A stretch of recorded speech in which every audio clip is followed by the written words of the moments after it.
வணக்கம். நம்ம தூத்துக்குடியில சூப்பர் ஸ்பெஷாலிட்டி ஹாஸ்பிட்டல் 136 கோடி ரூபாய் செலவுல 637 படுக்கைகள் கொண்ட மிக பிரம்மாண்டமான ஹாஸ்பிட்டல் கட்டி முடிச்சாச்சு.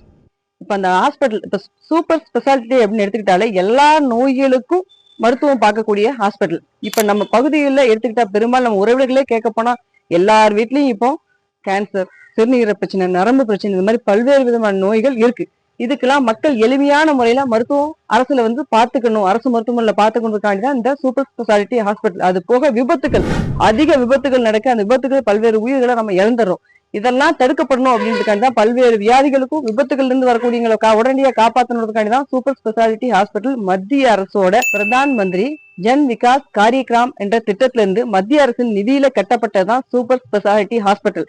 அனைத்து மக்களும் அனைத்து விதமான நோய்களுக்கும் பயன்பெறும் தான் அந்த ஹாஸ்பிட்டல பிரம்மாண்டமா கட்டியிருக்காங்க. ஆனா நம்ம தமிழக அரசு ஆனா மகப்பேருக்கு மட்டும் பயன்படுத்துறதா சொல்லியிருக்காங்க. இதுக்கு நாம எதிர்ப்பு தெரிவிக்கிறோம், கண்டனம் தெரிவிக்கிறோம். ஏன் அப்படின்னா மக்களுக்கு எல்லா நோய்களுக்கும் பயன்படக்கூடிய அந்த மருத்துவமனையை மகப்பேருக்கு மட்டும் சுருக்கிட்டா எல்லா மக்களும் சிகிச்சைக்காண்டி வெளியில போய் ரொம்ப சிரமப்படுவாங்க.